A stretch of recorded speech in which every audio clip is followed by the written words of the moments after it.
Hi everyone, and welcome back to my channel, where we discuss emotional and mental health matters and talk about practical steps to living a happier life. If you like all of that kind of thing, don't forget to hit that subscribe button for more.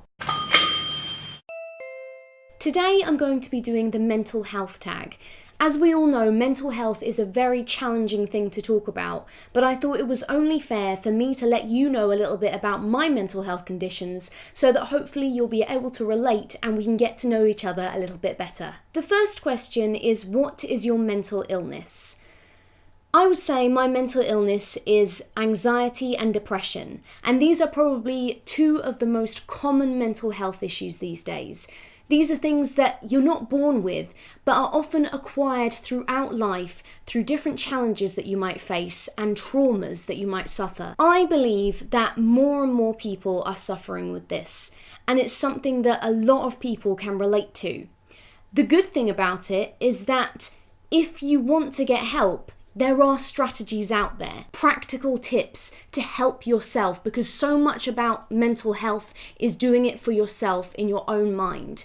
The other thing that I think is that we need to take mental health more seriously, because if we don't take it seriously, if things happen to us and we brush it off and we think it hasn't affected us, our mental health will inevitably get worse. It's something that is in your hands, and this is why I've set up this channel, for us to help each other to improve our mental health and to overcome things like depression and anxiety. The second question is, when were you diagnosed? I was diagnosed in June 2017, so about a year ago from when I'm filming this video. But I knew that I had mental health issues way before that time. Half my life ago, I started to realise that I was having issues around self-esteem, self-worth, depression, and all kinds of different struggles that I was having. And I'll definitely talk about those struggles further in a future video. But the point is that underneath my happy smile, where everyone else around me thought that I was just this bubbly, happy-go-lucky girl, I knew I was suffering, but I didn't want to acknowledge that because it was easier to simply go along and pretend everything was fine. And I'm sure that is something that so many of you can relate to. But listen everyone, that is a bad idea. You don't want to hide it, because the longer you hide it, the worse your mental health will get. Take it from somebody who knows. When I was formally diagnosed, that's when I started to accept it and have to realise that I needed to do something about it. Hiding it is not the answer. It might seem like an easy thing to do at the time, but in the long term, it will really damage your emotional health. The third question is, who knows about it?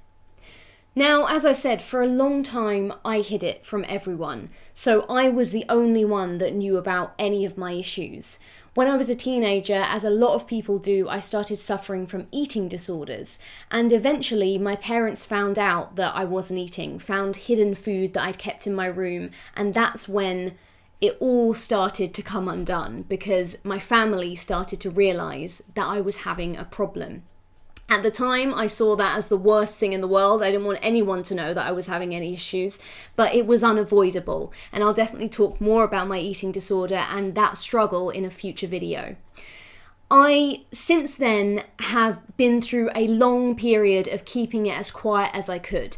Not so much because I've been ashamed, as I know a lot of people are, but more because I just like the idea of being this happy person, this person that can spread positivity and be the person that always has a smile on their face. I don't like to be somebody who is negative and who is struggling with all these self-doubts and mental health conditions. It's just messy, and I just thought it would change the way people viewed me. However, last year when I did get my formal diagnosis, things got so bad, and because I let them, to be fair, that I had to take time off work, and all of a sudden all of my worst fears were acknowledged because everybody had to find out. I just couldn't get up and go to work. That's how bad I was. And I'm not somebody who does that lightly, because the very reason that I've mentioned, I don't want people to know. But all of a sudden my manager knew, some of my colleagues were starting to find out that I was struggling, and hardest for me perhaps was acknowledging it to my friends. I started talking to my very close friends about my mental health and my struggles. And it was the scariest thing that I've ever done because I didn't want it to change who I was in their eyes. I loved being the person that could make them laugh, brighten their day, and all of a sudden I had to be this person that was having real problems. And nobody wants to be the person that is struggling, and it seemed to just go on and on and on. So when I started telling my friends about it and actually opening up to them about how long it had been going on, it was so scary, but at the same time, it was absolutely liberating because I realized that more people than I thought could relate to me. And that's when I realized that more people than I thought are struggling with these issues on a daily basis. People are very, very good, just like myself, at covering it up. But actually, underneath it all, a lot of us are having these problems. And that's why I want to reach out to people and say, you are not by any means alone. There are so many people who understand, who can relate, and who are going through exactly what you're going through. Question number 4 is, what treatment are you having?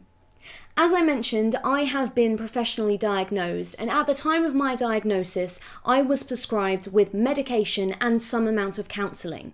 Talking can really help, and I absolutely think that professional help does have its place in curing and helping with mental illness.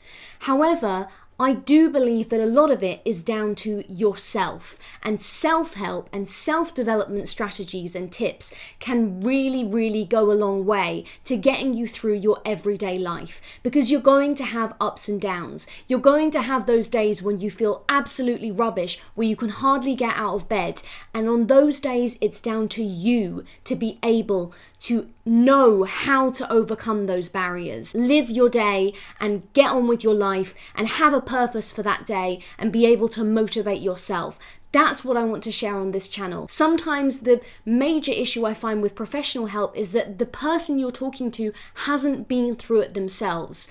I have, and I can speak from my own experience, and we can all share our experiences and relate to one another from a standpoint of somebody who has authority through the very fact that they know what it's like to have been through it themselves. Question number 5 is, what is the hardest part about living with your mental illness?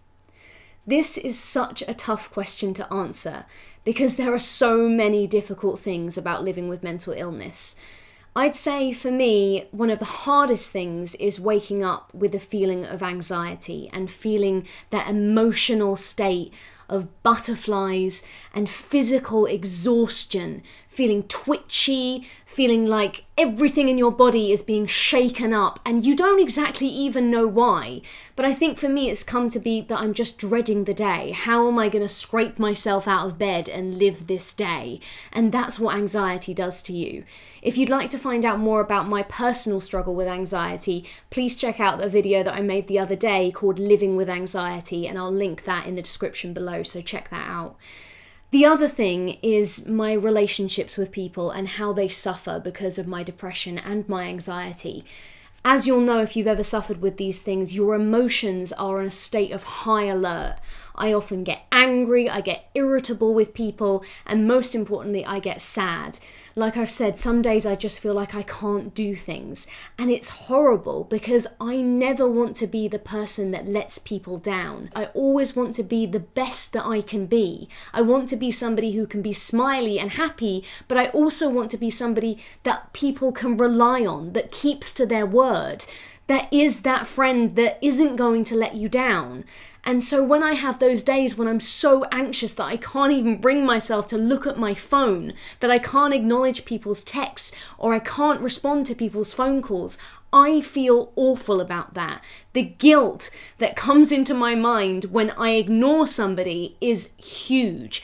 And the trouble is, there's no very easy way of explaining that to someone in a way that you feel justifies what you've done. Depression can come in a very cyclical way, and it's an insidious thing in that when you feel depressed, you get down, and so you start letting others down, and your relationships start deteriorating, and then you feel awful about that, which only makes you get even more low on yourself. Your self-esteem will suffer, your self-worth will suffer, and it just just goes on and on in the cycle. You get further and further down, you try to ignore it, you try to cover it up, and actually you're only damaging yourself and everyone else around you even more. So relationship suffering is unfortunately a huge side effect of mental health, but that's why we do need to talk about it even more and help others to understand so that they know that we completely value them and we don't want to let them down, and they mean so much to us, and it's actually the part of our lives when we need them the most, and yet sometimes completely unintentionally we can push them away and we can make them feel like they don't mean anything to us, and it's a horrible feeling that we need to do something to stop. Question number 6 is, what surprised you about your mental health condition? As well as the fact that so many more people could relate to what I was going through than I ever dreamed possible, what surprised me most when I was going through it was how hard it was to get the help I needed. When I was diagnosed, I was put on medication and I was offered a course of counselling. However, to get that counselling, I had to be put on a waiting list where I had to wait for at least 3 months, probably more, until I was even going to be able to start my counselling. Now, when you factor in that you probably haven't gone to even get this help anywhere near when this condition first presented itself, you're probably in dire straits by this point. Every day is going to be a battle for you. So when somebody says that you have to wait 3 months, which is a whole lot of every days to get through, you're kind of helpless at that point. And that's why I think it's so important for us to have strategies of our own to get through that time and to get through the times between counselling sessions, because if you're having them weekly, there's still going to be a whole lot of time when you're not in counselling, when you don't have somebody to talk to. I want to be somebody that you can come to for practical help, for tips and relatability to your mental health condition, where we can talk about that, where we can develop our own strategies for getting through those things on the days when professional help just isn't available to you. Question number 7 is, what is one false assumption about your mental health condition? I would say the classic false assumption is that, especially with things like anxiety and depression, that they're not real illnesses. Now, I have an eye condition, as I'd mentioned before, and that is taken seriously in the health profession. People see it as a recognised serious thing that needs to be treated and needs to be looked at and checked up upon. Whereas mental health can often be seen as a nothingness. People can assume that either you're a weak person, that you're using it as an excuse, or that you're some kind of failure if you're suffering with mental illness like depression. People think that you may be attention-seeking, or that you just need to pull yourself together and get on with it. People think that because it's in your mind and it's something that isn't visually proven, you don't have any evidence, there's no marks on your skin, or you don't have a broken leg that you're dragging around that people can visually see, that it's not there, that it's not something that you can actually be struggling with, and that you just need to start thinking more positively and everything will be fine. When you have a mental health condition, that just simply isn't the case. It's something that is an illness. Like when you have a cold. If your nose was running and your eyes were running, you've still got a cold. Your mindset isn't going to change that. Your mindset can't equally change depression or anxiety. It is something that is there. Although it can't be seen on the surface, it is there inside you, and it is something that you need to recover from in order to move forward with your life. That's not to say you'll never be able to change your mindset, you'll never be able to think more positively, but all the time you're suffering with this mental illness, it's just simply not the case that you can simply get over it as easy as 1, 2, 3, because if you did, then all of us would be doing that, and it certainly wouldn't be the epidemic that it's becoming in modern day society. And question number 8 is, what is one false assumption about mental health in general? I think one of the biggest false assumptions about mental health is simply this idea of it'll never happen to me. I think when you've never suffered from a mental health condition before, it's easy to fall into the trap of thinking that you're somehow exempt from that, especially if you're somebody who has the attitude that mental health conditions somehow make you weaker or failures or less than, or just they're people that you can't relate to, you can't understand because they're nothing like you. You can think that you'll never fall into that category, but actually that attitude can be incredibly damaging and make you far more susceptible, ironically, to developing mental health conditions. Conditions like anxiety or depression or OCD or eating disorders, things that we acquire throughout our life, can happen at any point and at any age. If we brush things under the carpet, if we shrug them off, when we get stressed, when we get angry, when we get sad, emotions that occur in our everyday lives, but we pretend that it's nothing, just very much like I did, and we try to keep this smile on our face and this happiness in our heart when our bodies and our minds are telling us that there's something wrong. We ignore those signs. We're going to spiral downwards, and that's when you develop an actual mental health illness. It's when you're not listening to yourself. We don't want to develop a us and them kind of feeling within the mental health spectrum.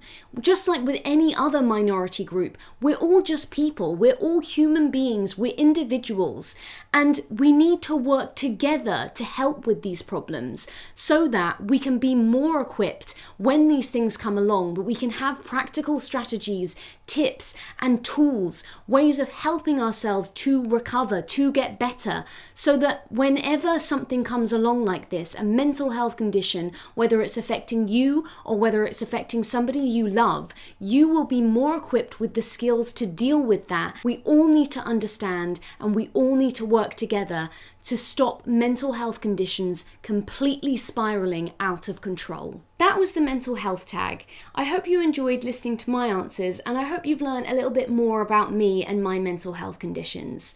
Now I want to find out more about you. Give this video a thumbs up if you've ever suffered from a mental health condition or know somebody who has.